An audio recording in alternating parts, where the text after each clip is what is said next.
Bonjour à tous. Aujourd'hui, je vous propose de réaliser une table pour le café comme celle-ci, entièrement usinée avec la Genmitsu. Les pièces sont unies avec des mortaises et des tenons. Alors pour faire les mortaises, c'est facile, la machine creuse. Pour faire les tenons, c'est un peu plus complexe.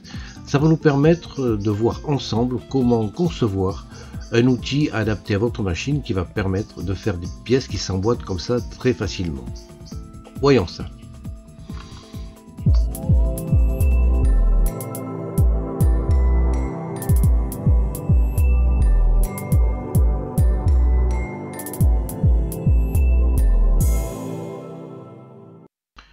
Je vous avais conseillé de mettre le boîtier contrôleur directement sous la machine, mais je dois reconnaître qu'à l'usage, c'est pas très malin de faire ceci.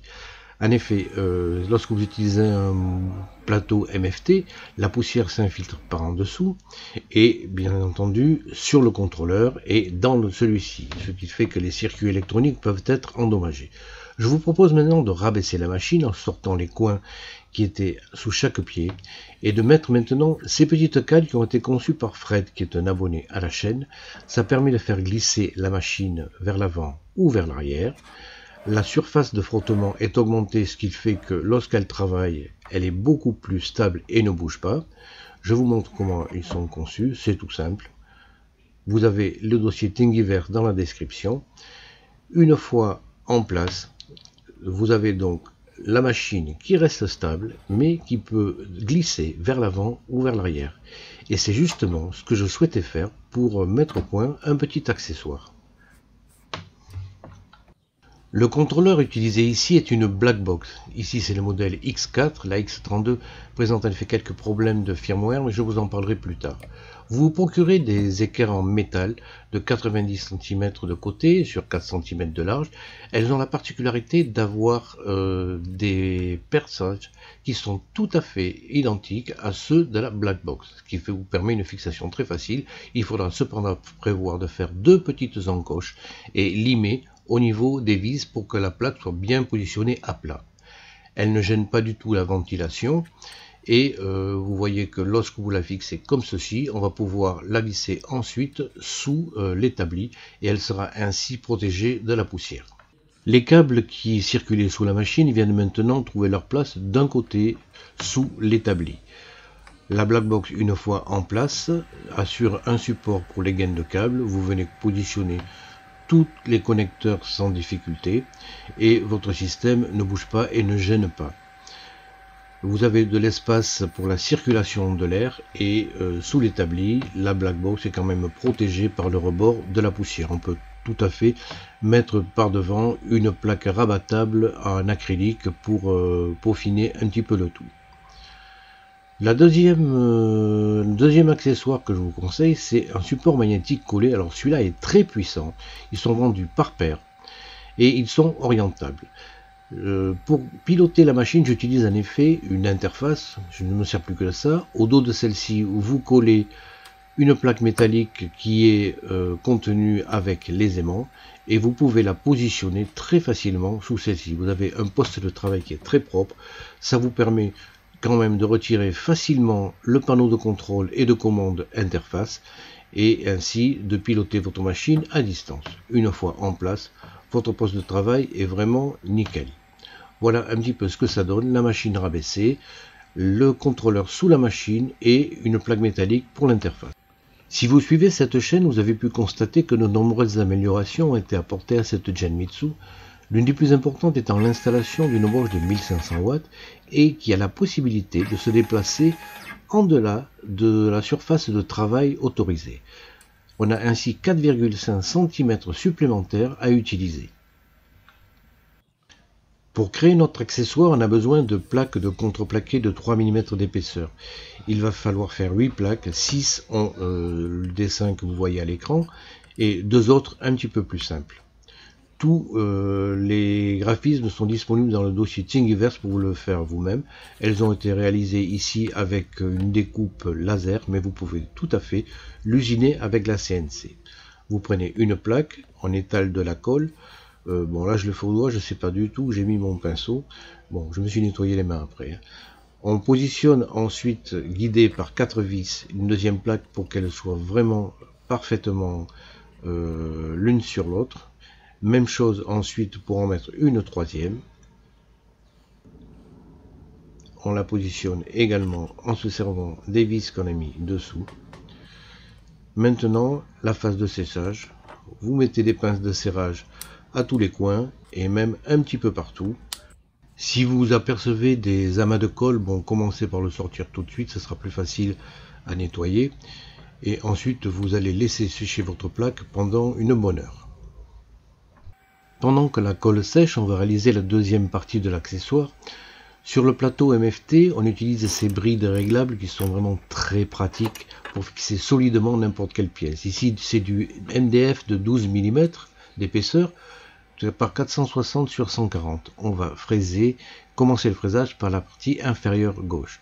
Alors pour ceci, on va faire un XYZ probe avec l'accessoire fourni par OpenBuild. Il est très pratique parce que le fait qu'il y ait de la lumière vous permet de voir si en fait il n'y a pas un faux contact et d'arrêter la machine si vraiment il y a un problème. Bon, par contre, les câbles, méfiez-vous, laissez votre doigt dans le coin pour que la plaque soit parfaitement positionnée.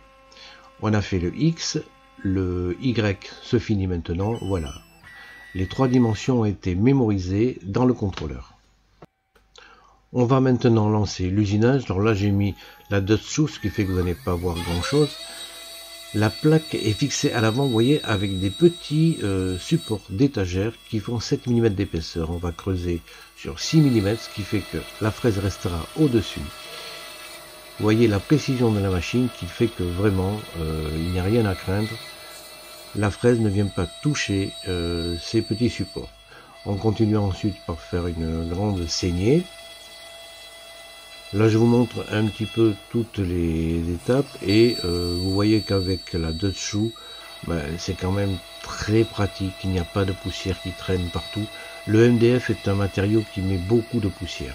Ces supports d'étagère ont un diamètre de 6 mm pour la partie extérieure, 3 mm dans la partie qui s'enfonce dans le bois et ils dépassent de 7 mm. Vous en tenez compte lorsque vous réalisez vos usinages. La première partie a été faite. Alors là, cette plaque, on est obligé de la faire tête bêche si vous voulez, parce que je ne peux fraiser sur la machine que 30 cm de profondeur. Un petit coup d'aspirateur pour retirer le reste de poussière. On la retourne donc dans ce sens. Alors, si vous avez une machine qui a une surface de travail plus importante, elle est réalisable donc en une seule fois. Alors je vais vous montrer maintenant une bêtise à ne pas faire. Là, j'ai voulu faire un retour au point homme travail. Mais voyez, non, ça, je ne jamais le faire. J'aurais pu y laisser les doigts. La fraise a été coupée, sectionnée net. Bon, la broche ne tourne pas. Le bon réflexe, c'est d'appuyer sur le bouton d'arrêt d'urgence. La plaque ayant été retournée, il est quand même judicieux de refaire un XYZ probe pour que tout soit positionné parfaitement bien. Là, j'accélère un petit peu la manigance parce qu'on l'a déjà vu tout à l'heure. Voilà. On va maintenant faire le fraisage de cette deuxième partie de la plaque. Alors là, j'ai de la poussière, mais j'ai mon aspirateur en fait qui est plein. Alors donc effectivement, l'aspiration ne marche pas. Bon, j'arrête un petit peu tout.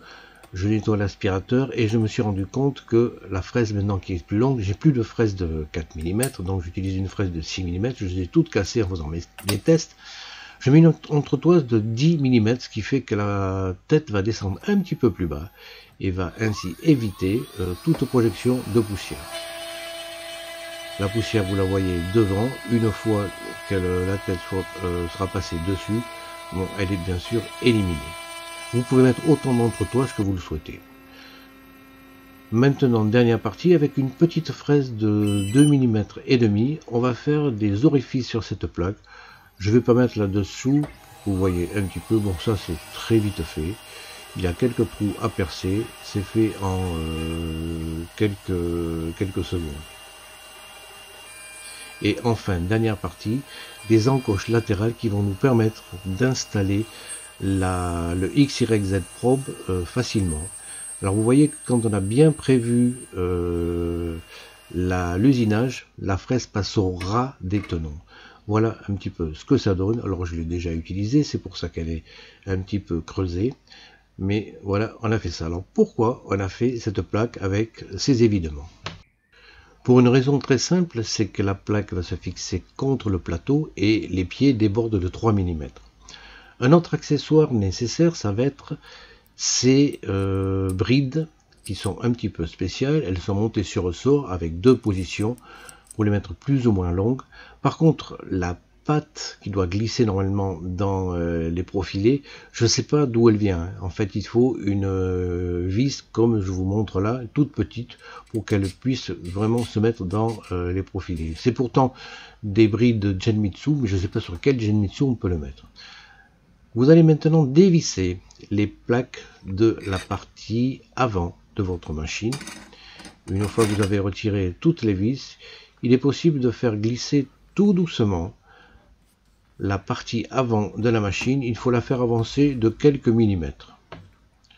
Voilà, ça suffit. Juste la place pour pouvoir mettre ces vis dans les rainures. Vous en mettez dans les rainures du haut et dans les rainures du bas.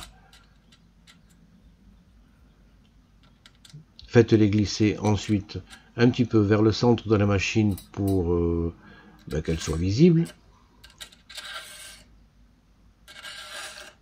Voilà.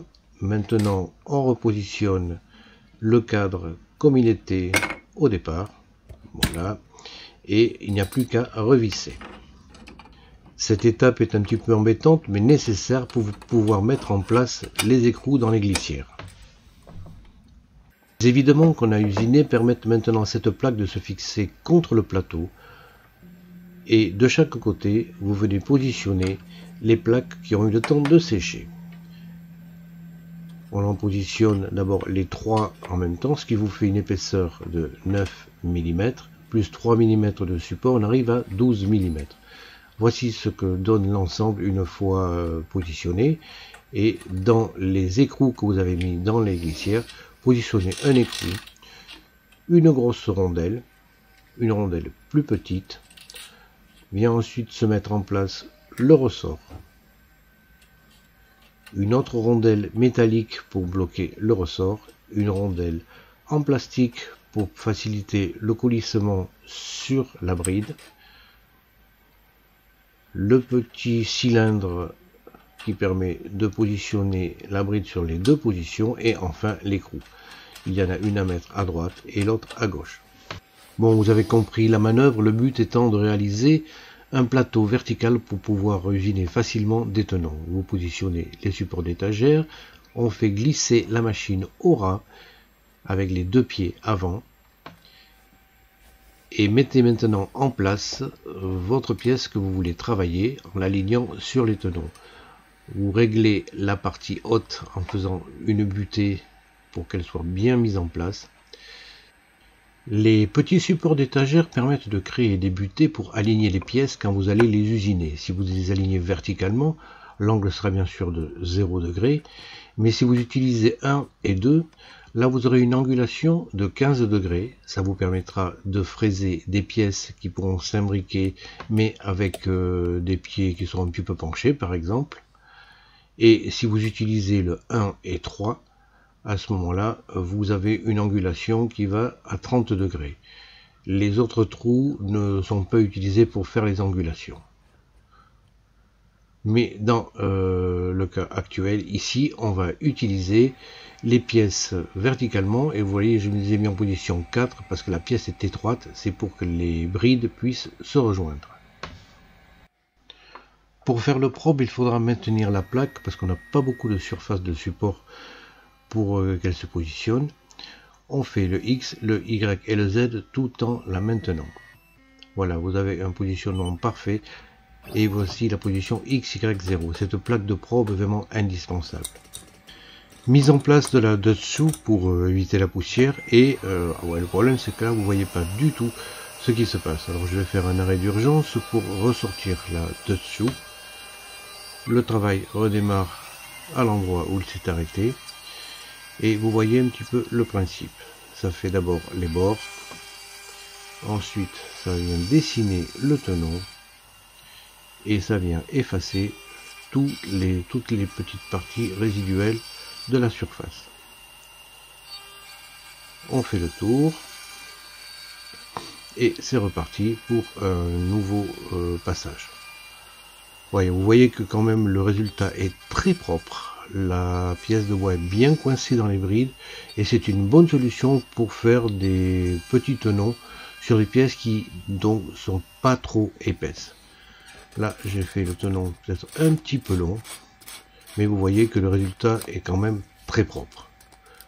Alors bien sûr on ne pourra pas travailler les pièces au-delà de 4 cm. Voilà, une fois nettoyé, un peu poncé, ce que ça donne. Là je l'ai raccourci, vous voyez c'est quand même vraiment très propre. Et le tenon est parfaitement positionné. On a vu l'usinage d'un tenon, on va voir maintenant l'usinage d'un pied de meuble, c'est-à-dire qu'il va recevoir deux tenons sur deux côtés.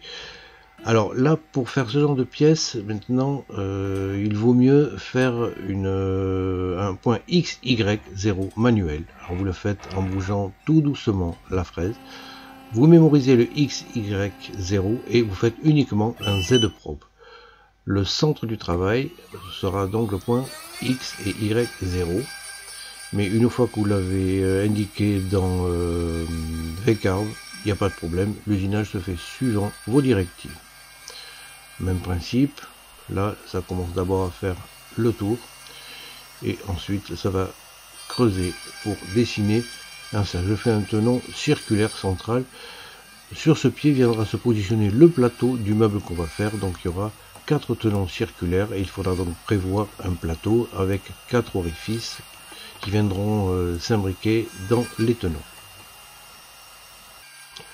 Je laisse tourner la vidéo pour que vous voyez un petit peu comment procède la machine.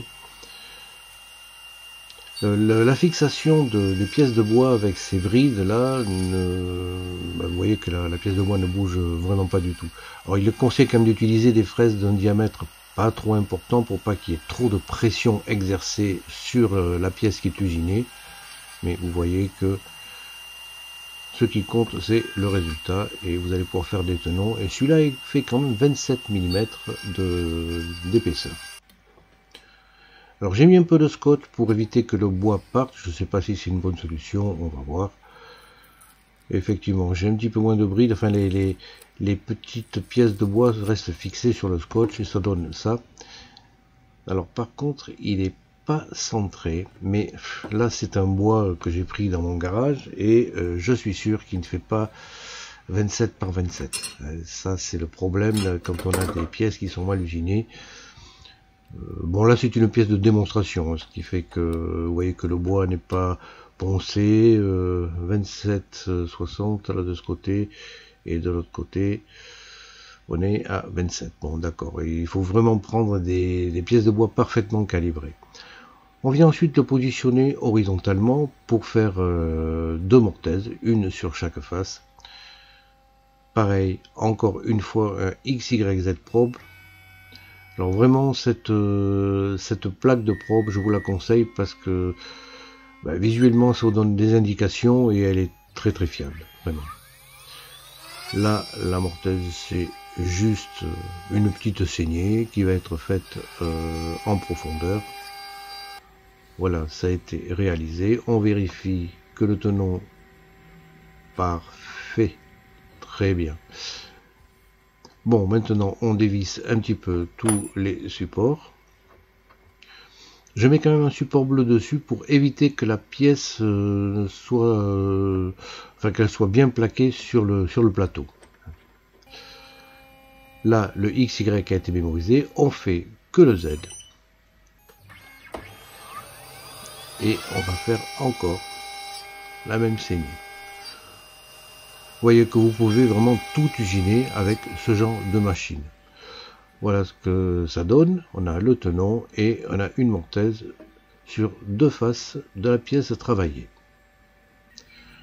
Ce qui fait qu'on pourra fixer deux autres pièces de bois et pour faire un coin de meuble. Voilà. Le plateau viendra se fixer sur le tenon circulaire. Vous voyez que vous pouvez faire quand même des choses intéressantes. et aller au-delà de petites pièces de décoration.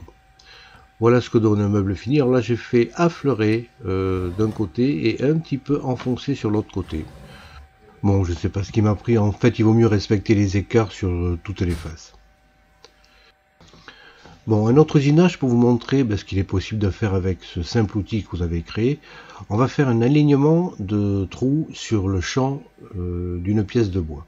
Alors vous pouvez faire également, si vous voulez, des dominos, enfin vous n'êtes pas limité du tout, c'est votre créativité qui vous limitera.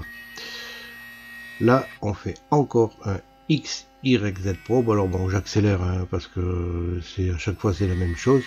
Vous avez compris le principe, c'est OpenBuild là qui gère ça, ou l'interface. On peut faire ça avec les deux, le logiciel ou l'interface. Ça va creuser un trou. Ils sont espacés de 5 cm et de fait de votre montage, ils seront parfaitement positionné au centre de la pièce de bois et l'espacement sera bien sûr respecté. Vous voyez qu'avec un petit peu de créativité, vous arrivez à vous faire des outils qui sont bien pratiques. Il suffira ensuite dedans de mettre des petits comment on appelle ça là, des petits tourillons. Ça permet ainsi de faire une petite étagère à claire-voie sur votre meuble. Voilà, on a réussi à faire ce petit meuble, le plateau est en pain verni, le cadre est en pain brut et l'étagère en MDF, un petit peu teinté. On a comme ça 3 couleurs et ça vous fait un petit meuble sympa pour mettre votre machine à café. Bon, et bien sûr cet accessoire, en plus de faire des tenons, vous permet de faire des usinages d'assemblage sur champ. Lorsqu'on les fait à plat sur la CNC, on est obligé de faire un usinage en os de chien pour que les pièces de bois puissent s'imbriquer parfaitement jusqu'au fond. Vous voyez que effectivement la forme rappelle un os de chien. Alors au point de vue esthétique, bon, c'est un petit peu bof. Avec l'outil que vous venez de créer, on peut faire des assemblages sur champ parfaits qui viennent s'imbriquer complètement, la fraise venant ici usiner votre pièce de bois par le dessus, et donc il n'y a plus d'arrondi causé par la fraise. Vous n'êtes pas non plus limité aux formes droites, vous pouvez faire le dessin que vous souhaitez, par exemple ici un petit cœur et une petite étoile, mais vous pouvez faire les champs de toutes les formes que vous voulez. L'assemblage des tenons, l'usinage des tenons se fera avec l'outil que vous venez de créer, et la deuxième partie se fait à plat sur la CNC. Voilà un petit peu tout ce que l'on peut faire avec un petit bout de bois et un peu d'imagination. Bon, j'espère que ça vous a plu. Il faudra quand même que votre machine soit modifiée. En effet, le moteur mis en place offre un débattement vers l'extérieur de la machine qui est assez important, et ça vous permet ainsi d'usiner des pièces et de confectionner des meubles de A jusqu'à Z avec une seule machine. Voilà, j'espère que ça vous a plu. Dites-moi ce que vous en pensez en commentaire et je vous dis à la prochaine.